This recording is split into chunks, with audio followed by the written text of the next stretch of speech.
ചെയ്ത സുശേഷം 5-ാം അധ്യായത്തിൻ്റെ 23 വാക്യം ഞാൻ വായിക്കാം. Saint Matthew chapter 5 verses beginning from 23.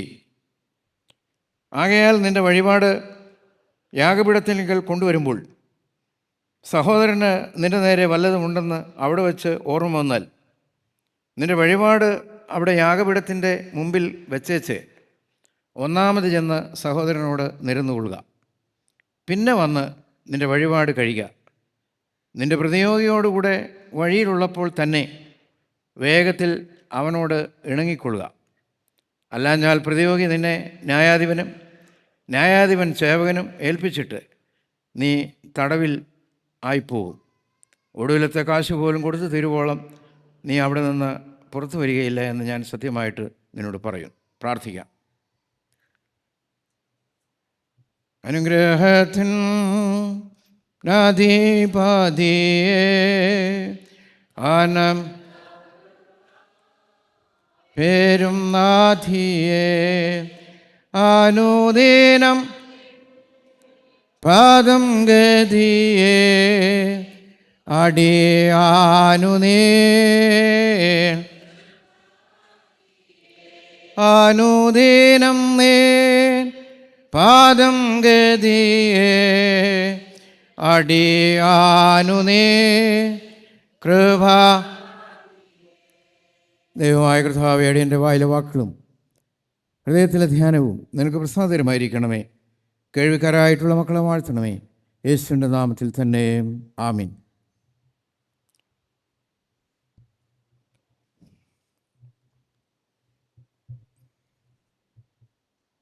വിശുദ്ധ കുർബാന അനുരഞ്ജനത്തിൻ്റെ ഭക്ഷണമേശ എന്നുള്ളതാണ് ഇന്ന് സഭ പഠിപ്പിക്കുന്നത്. 2 ആഴ്ച മുമ്പ് വിശുദ്ധ മാമോദിസയെ സംബന്ധിച്ചും സ്നാനത്തെ സംബന്ധിച്ചും, വിശുദ്ധ മാമോദിസ അല്ലെങ്കിൽ സ്നാനം, അത് ചൈൽഡ് ബാപ്റ്റിസം, അഡൽട്ട് ബാപ്റ്റിസം, അതിനെ സംബന്ധിച്ചുള്ള വിശദമായിട്ടൊരു പ്രസംഗം ഞാൻ കഴിഞ്ഞ 2 ആഴ്ച മുമ്പ് ഇവിടെ ചെയ്തിരുന്നു. അതിനു മുമ്പ് ധാരാളം ക്ലാസ്സുകൾ വിശുദ്ധ മാമോദിസയെക്കുറിച്ചും പ്രസംഗിച്ചിട്ടുള്ളത് നിങ്ങൾ ഓർക്കുമല്ലോ. ഇന്ന് നമ്മൾ ചിന്തിക്കുന്നത് വിശുദ്ധ കുർബാനയെ സംബന്ധിച്ചാണ്. വിശുദ്ധ കുർബാനയെ സംബന്ധിച്ച് ഈ ഭാഗമാണോ വായിക്കുന്നതെന്ന് ചിലപ്പോൾ ചിന്തിച്ചേക്കാം. ഞാനും ചിന്തിച്ചു. ബാക്കി എത്രയോ നല്ല ഭാഗങ്ങളുണ്ട്. നമ്മളെക്കാളും പണ്ഡിതന്മാരല്ലേ ഇത് തയ്യാറാക്കുന്നത്. അപ്പോൾ നമുക്ക് ചോദ്യം ചെയ്യാൻ പറ്റിയില്ല. എന്നാൽ നമ്മൾ കുറച്ചുകൂടെ ഇത് മനസ്സിലാകുമ്പോൾ അനുരഞ്ജനപ്പെട്ടിട്ട് വേണം വിശുദ്ധ കുർബാന സ്വീകരിപ്പാൻ. നിൻ്റെ സഹോദരനോട് എന്തെങ്കിലും പകയോ പിണക്കമോ എന്തെങ്കിലും ഉണ്ടായാൽ കുർബാന കൊള്ളുന്നതിന് മുമ്പ് അതെന്ത് വേണം? അത് നിരക്കണം, അനുരഞ്ജനപ്പെടണം എന്നാണ് ഇവിടെ എഴുതിയിരിക്കുന്നത്. എന്തെങ്കിലും ഓർമ്മ വന്നാൽ,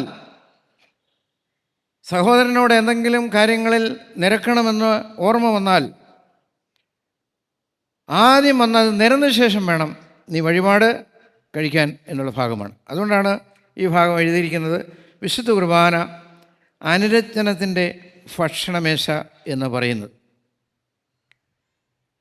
ഇന്ന് നമ്മൾ സ്വതരാഴ്ച അർപ്പിക്കുന്ന സമയത്ത് അത് കഴിഞ്ഞ് അച്ഛനവിടെ പ്രാർത്ഥിക്കുമ്പോൾ ഒരു വാചകം മിക്കവാറും ഉപയോഗിക്കും. കർത്താവേ, ഈ സ്വതരാഴ്ച സഞ്ചിയിലിടുന്ന പണത്തിൻ്റെ വലിപ്പമല്ല, ഹൃദയത്തിൻ്റെ മനോഭാവത്തെ ദൈവം തൂക്കി നോക്കുന്നതുകൊണ്ട് ഞങ്ങളങ്ങനെ വാഴ്ത്തും. പൈസ ഉള്ളവർ ധാരാളം പൈസ ഇടും, അവർക്ക് അതുകൊണ്ട് സംതൃപ്തിപ്പെടും. എന്നാൽ ഇല്ലായ്മയിൽ നിന്ന്, പ്രയാസത്തിൽ നിന്ന് ഇടുന്നതായിട്ടുള്ള ചെറിയ പൈസ, അത് നമ്മൾ പൂർണ്ണ മനസ്സോടെ ദേവാലയത്തിൽ സമർപ്പിക്കുകയാണ്. ദൈവം അത് സ്വീകരിക്കുന്നു. മനസ്സിൻ്റെ മനോഭാവമാണ് ദൈവം സ്വീകരിക്കുന്നത്. നമ്മുടെ അഭിമന്യ ഭരണവാസ് തിരുമേനി, അദ്ദേഹം കേരളത്തിന് വെളിയിൽ കർണാടക പ്രദേശത്ത് ഒരു ആരാധനയിൽ പങ്കെടുത്ത് സ്വതരാഴ്ച ആളുകൾ ഇടുന്ന ഒരു സംഭവം ഞങ്ങളോട് വിവരിച്ചിട്ടുണ്ട്. എല്ലാവരും പൈസ ഇട്ടു. അപ്പോൾ ഒരു പിതാവ് ഒരു നിവൃത്തിയുമില്ലാത്ത പാവപ്പെട്ടൊരു പിതാവ്, പൈസ ഒന്നും ഇടാനില്ല. അദ്ദേഹം കൈ ഉയർത്തി ആ സ്വതരാഴ്ചയുടെ സഞ്ചി വന്നപ്പോൾ എനിക്കൊന്നുമില്ലല്ലോ എന്ന് പറയുക. അത് ദൈവം സ്വീകരിച്ചിട്ടുണ്ടോ? ഉണ്ടോ? ആ സ്വതരാഴ്ച പാത്രത്തിലിടാൻ പൈസ ഇല്ലായിരുന്നു, എന്നാൽ അദ്ദേഹത്തിന് ഇല്ലല്ലോ എന്നുള്ള മനോഭാവം ദൈവം വലിയ സ്തോത്രയാഴ്ചയായി സ്വീകരിച്ചിട്ടുണ്ട്. അതാണ് തിരുമേനി അത് പറഞ്ഞിട്ടുള്ളത്. അദ്ദേഹം കൈ ഉയർത്തി തൻ്റെ നിസ്സഹായ അവസ്ഥ, തൻ്റെ വേദനയുടെ അവസ്ഥ അത് ദൈവസന്നിധിയിൽ ഓപ്പണായിട്ട് പറഞ്ഞു. തീർച്ചയായും കർത്താവ് ആ മനുഷ്യൻ്റെ പ്രാർത്ഥനയെ സ്വീകരിച്ചിട്ടുണ്ട്. ഒരു കാലത്ത് നമ്മുടെ ദേവാലയത്തിൽ സ്വതരാഴ്ച അർപ്പിക്കുമ്പോൾ, ദേവാലയത്തിന് കൊടുക്കുമ്പോൾ മറ്റുള്ളവർ ഇത്ര കൊടുക്കുന്നു, എനിക്ക് ഇല്ലല്ലോ എന്ന് പ്രയാസപ്പെട്ട് വിങ്ങിപ്പൊട്ടിയ ആളുകൾ ഇവിടെ ഇരിപ്പില്ലേ? എന്നാൽ ദൈവം ഇന്ന് സമൃദ്ധിയായിട്ട് കൊടുക്കുവാൻ ദൈവം നമുക്ക് നൽകിയിരിക്കുകയാണ്. ആമീൻ. അതുകൊണ്ടാണ് ഞാൻ പറഞ്ഞത്, സ്വതരാഴ്ച പാത്രത്തിലിടുന്ന പണത്തിൻ്റെ വലിപ്പമല്ല അത് വലിയ തുക ഉള്ളവർ കൊടുക്കണം, അത് തീർച്ചയായിട്ടും കൊടുത്തേ ഒക്കത്തുള്ളൂ. അത് കാരണം നമ്മുടെ പണത്തിൻ്റെ ഒരു അംശം ദൈവത്തിന് വേണ്ടിയുള്ളതാണ്. എന്നാൽ ഇല്ലായ്മയിൽ നിന്ന് നമ്മൾ സമർപ്പിക്കുകയാണ്. ഒരു വിധവയായ സ്ത്രീ ദേവാലയത്തിൽ വന്ന് വഴിപാട് സമർപ്പിച്ചു, സ്വതരാഴ്ച ഇട്ടു. യേശുക്രിസ്തു അവളുടെ ഹൃദയകാഠിന്യത്തെ, അവളുടെ ഹൃദയാധിക്യത്തെ നോക്കി, അവളുടെ ഹൃദയത്തെ പരിശോധിച്ചു. ധനവാന്മാർ തങ്ങളുടെ കാഠിന്യത്തിലൂടെ പണമിട്ടു, എന്നാൽ ഒന്നുമില്ലാത്ത വിധവയായ സ്ത്രീ അവൾ ദേവാലയത്തിലിടുന്നത് കർത്താവ് നോക്കി നിന്നിട്ട് പറഞ്ഞു, എല്ലാവരേക്കാളും അധികം ഇട്ടിരിക്കുന്നത് ഈ വിധവയായ സ്ത്രീയാണ്. ഇന്ന് ക്രിസ്തീയ ദേവാലയങ്ങളിൽ സമൃദ്ധിയിൽ നിന്ന് സമർപ്പിക്കുമ്പോൾ ഇല്ലായ്മയിൽ നിന്ന് സമർപ്പിക്കുന്നവരുടെ ഇല്ലായ്മയെ കർത്താവ് മാനിക്കുന്നു എന്നുള്ളത് ഒരിക്കലും നമ്മൾ മറന്നു പോകരുത്. അതുകൊണ്ട് നമ്മുടെ മനോഭാവമാണ് ഏറ്റവും പ്രധാനപ്പെട്ട ഒരു കാര്യം. നമ്മുടെ ഭൗതികമായിട്ടുള്ള മനോഭാവം നമ്മൾ കഴിഞ്ഞു. ഇനി പ്രസംഗം കഴിഞ്ഞ്, പ്രാർത്ഥനയും കഴിഞ്ഞ്, കുമ്പസാര പ്രാർത്ഥന കഴിഞ്ഞ ശേഷം നമ്മൾ രണ്ടാം ഭാഗം ശുശ്രൂഷയിലേക്ക് പ്രവേശിക്കുകയാണ്. അച്ഛൻ കൈ കഴുകി പദവിയിലേക്ക് കയറും. ജനങ്ങൾ രണ്ടാമത്തെ ശുശ്രൂഷയ്ക്ക് വേണ്ടി ഒരുങ്ങുകയാണ്. ഇനി രണ്ടാമതുള്ള നമ്മുടെ ഒരു സമർപ്പണമുണ്ട്. ഒന്നാമത്തെ സമർപ്പണം നമ്മുടെ ഭൗതികമായ സമർപ്പണമാണ്. രണ്ടാമത്തെ സമർപ്പണം എന്താണെന്നറിയാമോ? അതാണ് ഞാൻ ആരാധനയെക്കുറിച്ചൊക്കെ പറഞ്ഞിട്ടുള്ളത്. മനസ്സും ശരീരവും ആത്മാവും ദൈവത്തിന് സമർപ്പിച്ച് നമ്മൾ സമർപ്പിക്കുക രണ്ടാമത്തെ സമർപ്പണം. അവിടെയാണ് നമ്മൾ വിശുദ്ധ കുർബാന നമ്മൾ സ്വീകരിക്കുന്നത്. അതുകൊണ്ട് വിശുദ്ധ കുർബാന നമ്മൾ കൈക്കൊള്ളുമ്പോൾ അനുരഞ്ജനപ്പെടുന്നതിൻ്റെയും അത് മറ്റുള്ളവരോട് ഏതെങ്കിലും രീതിയിൽ പകയോ പിണക്കമോ ഏതെങ്കിലും മനോഭാവം നമ്മുടെ മനസ്സിലുണ്ടെങ്കിൽ അത് അനുരഞ്ജനപ്പെട്ട് വിശുദ്ധ കുർബാനയിൽ പങ്കെടുക്കുന്നതിൻ്റെ പ്രാധാന്യമാണ് ഇന്ന് ഇവിടെ സൂചിപ്പിക്കുന്നത്. ഇത് ഒരു ഓർമ്മയുടെ ശുശ്രൂഷയാണ്. എന്താണ് ഓർമ്മ? കർത്താവ് നമുക്ക് വേണ്ടി യാഗമായിട്ട് തീർന്നു. അവനിൽ പാപമില്ലായിരുന്നു, അവൻ പാപികളോടുകൂടി എണ്ണപ്പെട്ടു. അവനിൽ ശാപമില്ലായിരുന്നു, അവനിൽ അതിക്രമമില്ലായിരുന്നു, അവൻ അതിക്രമക്കാരോടുകൂടി എണ്ണപ്പെട്ടു. എന്തിനു വേണ്ടി? പരിശുദ്ധനായ കർത്താവ് പാപികളായ നമുക്ക് വേണ്ടി, അതിക്രമക്കാരായിട്ടുള്ള ലോകത്തിനു വേണ്ടി അനുരഞ്ജനപ്പെടുവാൻ വേണ്ടി കർത്താവ് യാഗമായിട്ട് തീർന്നു. അതാണ് ഓർമ്മ എന്ന് പറയുന്നത്. ഇത് ഓർമ്മയുടെ ഒരു ശുശ്രൂഷയാണ്. It is a celebration of remembrance. ഓർമ്മയുടെ ഒരാഘോഷമാണ്. ആഘോഷം നമ്മൾ വീട്ടിൽ എടുക്കുന്നത് സന്തോഷം വരുമ്പോഴാണ് ആഘോഷിക്കുന്നത്. സെലിബ്രേഷനാണ്. സെലിബ്രേഷൻ ഓഫ് റിമംബറൻസ് എന്നുള്ളതാണ്. ഞാൻ വിശുദ്ധ കുർബാനയുടെ പല പ്രസംഗങ്ങൾ ഇവിടെ ചെയ്തിട്ടുണ്ട്. അന്ന് പറഞ്ഞൊരു സെൻറ്റൻസ് ഞാൻ വീണ്ടും ആവർത്തിക്കുകയാണ്. It is a celebration of deliverance and salvation. വിടുതലിൻ്റെ ഒരു സെലിബ്രേഷനാണ്. മരണത്തിൽ നിന്നും, പാപത്തിൽ നിന്നും, ശാപത്തിൽ നിന്നും നാം വിടുവിക്കപ്പെട്ടതിൻ്റെ ഒരു സെലിബ്രേഷനാണ് ഇന്നിവിടെ നടക്കുന്നത്. അത് കർത്താവുമായിട്ടും അച്ഛനുമായിട്ടും വിശ്വാസികൾ തമ്മിലും, അടുത്തിരിക്കുന്ന വിശ്വാസിയും തമ്മിലും, അടുത്തിരിക്കുന്ന സഹോദരനും സഹോദരിയും തമ്മിലും, രക്തബന്ധത്തിലുള്ളവരും അല്ലാത്തവരും എല്ലാവരും തമ്മിലുള്ള വലിയൊരു സെലിബ്രേഷനാണ് ഇവിടെ നടക്കുന്നത്. അതെന്തൊരു സെലിബ്രേഷനാണ്? വിടുതലിൻ്റെ സെലിബ്രേഷനാണ്. അത് രക്ഷയുടെ സെലിബ്രേഷനാണ്. ഇതിനേക്കാളും വലിയൊരു സെലിബ്രേഷൻ നമുക്ക് വരുവാനായിട്ടില്ല. ഈ ആഴ്ച നമ്മുടെ എല്ലാവരുടെയും ജീവിതത്തിൽ വലിയ തിരക്കുള്ള ഒരു ദിവസമാണ്. എനിക്ക് ഈ ആഴ്ച തന്നെ 3-4 മരണ വീടുകളിൽ പോകേണ്ടതുണ്ട്. ഞങ്ങളുടെ ദേശത്തും വെളിയിലുമൊക്കെ പല മരണവീടുകളിൽ പോകാനായിട്ട്. അതിനിടയ്ക്ക് മണ്ഡലമുണ്ട്. അപ്പോൾ ഇങ്ങനെയുള്ള തിരക്കുകളാണ്. നിങ്ങളൊക്കെ സംബന്ധിച്ച് മണ്ഡലമില്ല, മരണവീടുകളിൽ ചിലപ്പോൾ പോകേണ്ടി വരില്ല.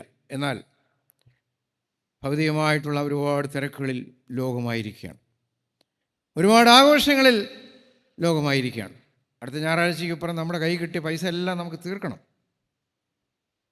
4000 4500 കിട്ടി. പിന്നെ തദ്ദേശ സ്വയംഭരണ സ്ഥാപനങ്ങളിലുള്ള ആളുകൾക്ക്, മെമ്പർമാർക്ക് സർക്കാർ പുതു സർക്കാർ വന്നുകൊണ്ട് 2000 രൂപ വെച്ച് അവർക്ക് മലക്കറി മേടിക്കാൻ, പച്ചക്കറി മേടിക്കാൻ കൊടുത്തിട്ടുണ്ട്. അത് കിട്ടിയിട്ടുണ്ട്. തൊഴിലുറപ്പുകാർക്ക്, കശുവണ്ടി ഫാക്ടറിക്കാർക്ക് എല്ലാം കിട്ടി. ഒരു ജോലിയില്ലാത്തവർ ഇവർ വാങ്ങിച്ചുകൊണ്ട് പോകുന്ന നോക്കി ഇങ്ങനെ ഇരിക്കാം. എന്നാൽ ഇങ്ങനെയെല്ലാം കിട്ടി. ഇതെല്ലാം നാളേക്ക് വെച്ചേക്കാതെ ഞായറാഴ്ചയ്ക്കപ്പുറം തീർക്കുന്ന ഒരു കാലഘട്ടത്തിലാണ് ജീവിക്കുന്നത്. അതാണ് സെലിബ്രേഷൻ, നമ്മുടെ ആളുകളുടെ സെലിബ്രേഷൻ. ഒന്നെടുത്താൽ 2 കിട്ടും. ഇപ്പോൾ കഴിഞ്ഞ ദിവസം ഒരാളെന്നോട് പറഞ്ഞു, കുറച്ച് പൈസയും കൊണ്ട് പല്ല് പാങ്കി ഒരു കൂടെ സാധനം കൊണ്ടുവരാമെന്ന് പറഞ്ഞു. വാങ്ങിച്ചു, കുഴപ്പമില്ല. എന്നാൽ നമ്മളെ തന്നെ മറന്നുള്ള ആഘോഷം ഒരാഘോഷമല്ല. നമ്മളെ തന്നെ മറന്ന് ആഘോഷിക്കരുത്, നമ്മളെ തന്നെ വിട്ട് ആഘോഷിക്കാൻ ഇടവരുത്. എന്നാൽ കർത്താവ് നമുക്ക് വേണ്ടി യാഗമായി തീർന്ന രക്ഷയുടെ ആഘോഷം എന്ന് പറയുന്നത്, വിടുതലിൻ്റെ ആഘോഷം എന്ന് പറയുന്നത്, ഓർമ്മയുടെ ആഘോഷം എന്ന് പറയുന്നത്, ഈ ആഘോഷങ്ങളെക്കാൾ വിലയേറിയ ഒരാഘോഷമാണ് എന്നുള്ളത് ഓർക്കണം. അതാണ് വിശുദ്ധ കുർബാന. വിശുദ്ധ കുർബാന എന്ന് പറയുന്നത് അനുരഞ്ജനത്തിൻ്റെ ആഘോഷമാണ്, അനുരഞ്ജനത്തിൻ്റെ ശുശ്രൂഷയാണ്, അനുരഞ്ജനത്തിൻ്റെ ഭക്ഷണമേശയാണ്. It is the meal of the kingdom of God, feast of the kingdom of God. ദൈവരാജ്യത്തിൻ്റെ ഭക്ഷണമാണ് വിശുദ്ധ കുർബാന.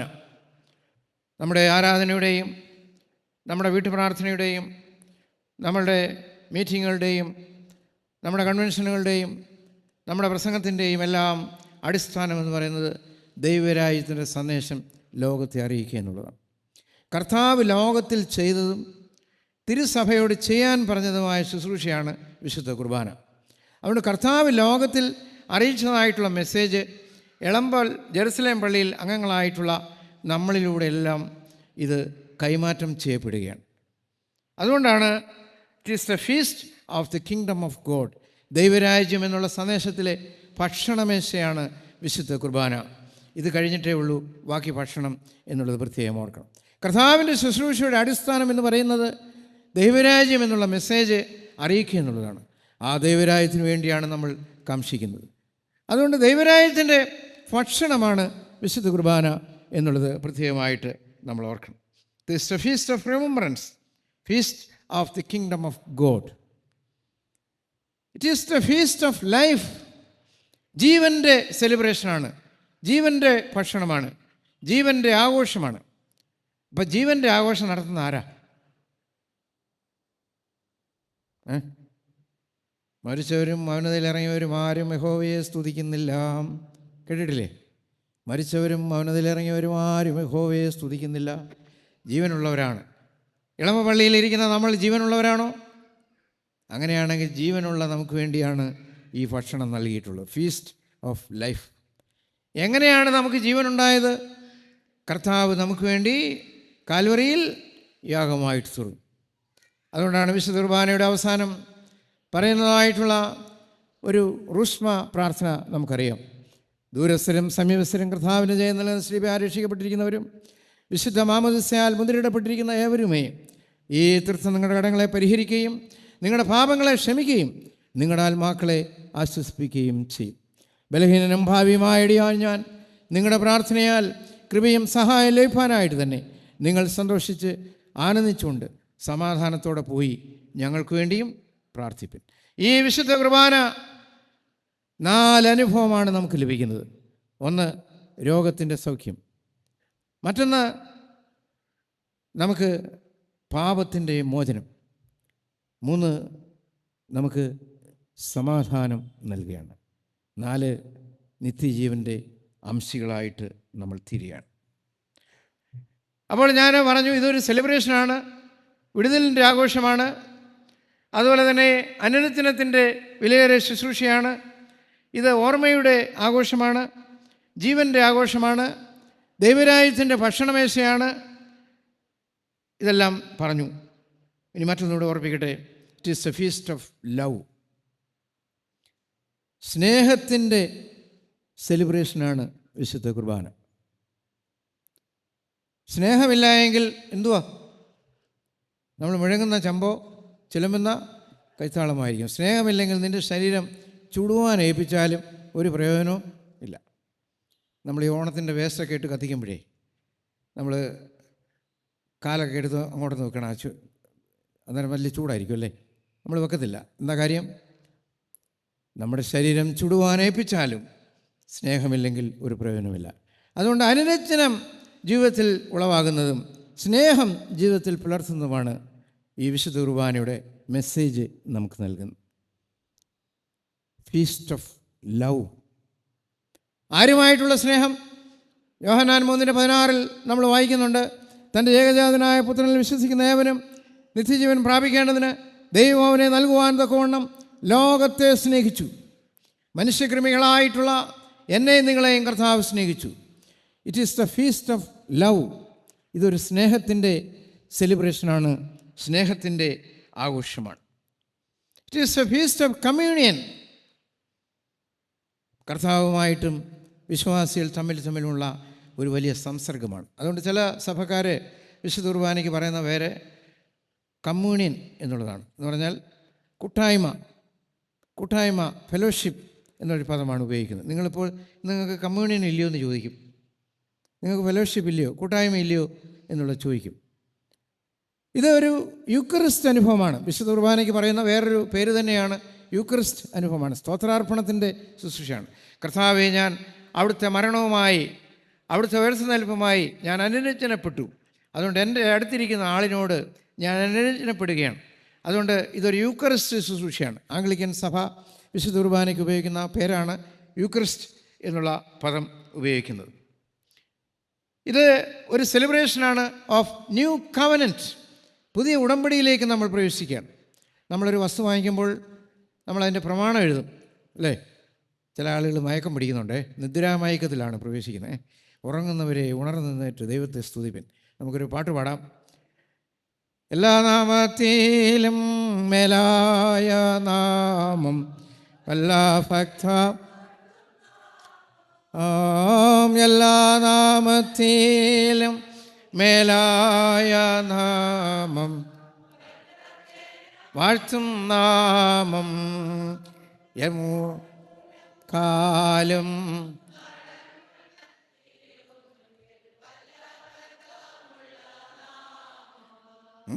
എല്ലാ മുഴം കാലും മടങ്ങും തൻ തിരുമും വല്ലഭക്തമുൾ ശ്രീയേശുനാമം അതിശയ നാമം ഏഴേനി.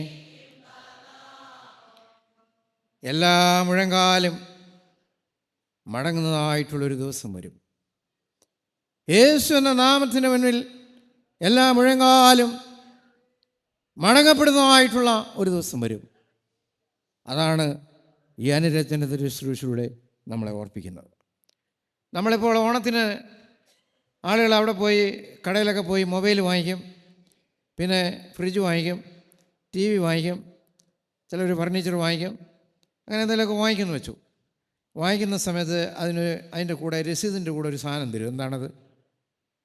ഒരു ഗ്യാരൻറ്റി പേപ്പറാണ്. അത് ചിലപ്പോൾ 1 വർഷത്തേക്കോ 2 വർഷത്തേക്കോ ഒക്കെയാണ് അതിൻ്റെ ഗ്യാരൻറ്റി പേപ്പർ തരുന്നത്. അപ്പോൾ അതിനിടയ്ക്ക് വെച്ച് ഡാമേജ് പറ്റിയാൽ അത് അവിടെ ചെന്നാൽ മതി. എന്നാൽ കർത്താവുമായിട്ടുള്ള നമ്മുടെ ബന്ധം, കർത്താവിനെ ഞാൻ സ്വീകരിച്ചിരിക്കുന്നു, ആ അപവീഞ്ഞങ്ങൾ ഞാൻ സ്വീകരിച്ചിരിക്കുന്നു, ആ വിശുദ്ധ കുർബാനയിൽ ഞാൻ പങ്കെടുക്കുന്നു. അതുകൊണ്ട് ഇത് 1-2 വർഷം നിലനിൽക്കുന്ന ഒരു ഗ്യാരൻറ്റി അല്ല. പിന്നെ എന്താണ്? മരണപര്യന്തം ലോകാവസാനത്തോളം ഞാൻ നിന്നോടുകൂടെ ഇരിക്കും.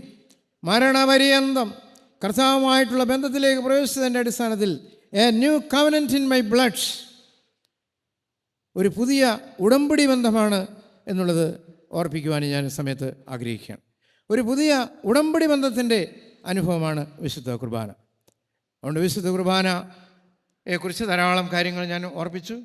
ഇത് അനുരഞ്ജനത്തിൻ്റെ ഭക്ഷണമേശയാണ്, ഇത് ഓർമ്മയുടെ ഭക്ഷണമേശയാണ്, ഇത് വിടുതലിൻ്റെയും ഭക്ഷണമേശയാണ്, ഒരു സെലിബ്രേഷനാണ്. ഇത് രക്ഷയുടെ ആഘോഷമാണ്. ഇത് ഒരു ദൈവരാജ്യത്തിൻ്റെ ഭക്ഷണമാണ്, വിരുന്നാണ്, ഓർമ്മയുടെ വിരുന്നാണ്, ജീവൻ്റെ വിരുന്നാണ്. ജീവനുള്ളവരാണ് ആരാധിക്കുന്നത്, ജീവനില്ലാത്തവർ ആരാധിക്കാൻ പറ്റത്തില്ല. ജീവനുള്ളവർ പാട്ടുപാടും, ജീവനുള്ളവർ പ്രാർത്ഥിക്കും, ജീവനുള്ളവർ കണ്ണടയ്ക്കും. കാരണം കണ്ണടയ്ക്കുന്ന ഒരു സമയം വന്നാൽ പിന്നെ കണ്ണുറക്കം ഒക്കത്തില്ലല്ലോ. അതുകൊണ്ട് കണ്ണടയ്ക്കുന്നതിന് മുമ്പ് ജീവനുള്ളവർ പ്രാർത്ഥിക്കുമ്പോൾ കണ്ണടയ്ക്കും, ഇതെല്ലാം ചെയ്യും.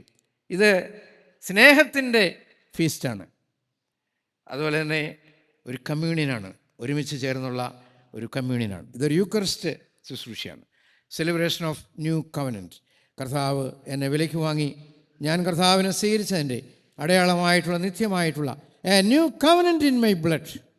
ഇങ്ങനെ നിങ്ങൾ ഈ അപ്പം തിന്നുകയും ഈ പാനപാത്രം കുടിക്കുകയും ചെയ്യുമ്പോഴൊക്കെയും കർത്താവ് വരുവോളം അവൻ്റെ മരണത്തെ പ്രസ്താവിക്കുകയാണ്, കർത്താവിൻ്റെ വരവിനെ പ്രഖ്യാപിക്കുകയാണ്. കർത്താവിൻ്റെ വരവിനെ പ്രഖ്യാപിക്കാതെയും വിശ്വസിക്കാതെയും നമുക്കൊരു ജീവിതമില്ല. അതുകൊണ്ട് വിശുദ്ധ കുർബാന എന്ന് പറയുന്നത് നമ്മുടെ ജീവൻ്റെ അടിസ്ഥാനമാണ്. നമ്മുടെ ജീവൻ നിലനിൽക്കുന്നത് ഈ ഭക്ഷണത്തിലൂടെയാണ് നിലനിൽക്കുന്നത്.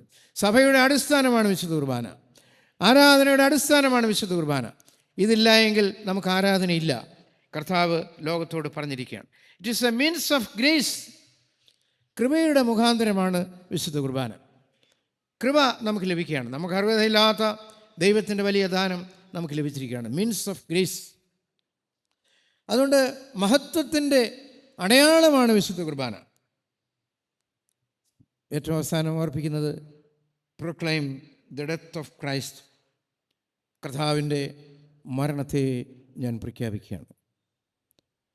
നമ്മുടെ മരണമോ കർത്താവിൻ്റെ വരവോ ഏതാണ് മുമ്പേ നടക്കുന്നതെന്ന് വെച്ചാൽ അതുവരെയും നമ്മൾ പിന്തുടരുന്ന ഒരു ശുശ്രൂഷയാണ് proclaim the death of Jesus Christ. ഏറ്റവും അവസാനം കർത്താവിൻ്റെ രണ്ടാമത്തെ വരവിനെ ഞാൻ നിങ്ങളും പ്രഖ്യാപിക്കുകയാണ്. അതില്ലാതെ സഭയുടെ നിലനിൽപ്പില്ല. കർത്താവിൻ്റെ വരവിനെ ഞാൻ നിങ്ങളും പ്രഖ്യാപിക്കുമ്പോൾ കർത്താവെ അന്ന് വരെ നിലനിൽക്കുവാനായിട്ടുള്ള, ഞാൻ മരിച്ചു പോയാൽ അന്ന് വരെ നിലനിൽക്കുവാനായിട്ടുള്ള ഈ ഭക്ഷണത്തെ എനിക്ക് തരണമേ, ഈ ആഘോഷത്തിൽ പങ്കെടുക്കുവാനായിട്ട് എനിക്കുള്ള യോഗ്യത തരണമേ, അതിനുള്ള സത്യമായിട്ടുള്ള അനുതാപം എൻ്റെ ജീവിതത്തിൽ തരണമേ എന്ന് പ്രാർത്ഥിച്ച് ഈ ശുശ്രൂഷയിൽ നമുക്ക് പങ്കെടുക്കാം. ദൈവം നമ്മളെല്ലാവരെയും അനുഗ്രഹിക്കട്ടെ. ഒരാൾക്ക് ഈ സമയത്ത് പ്രാർത്ഥിക്കാം.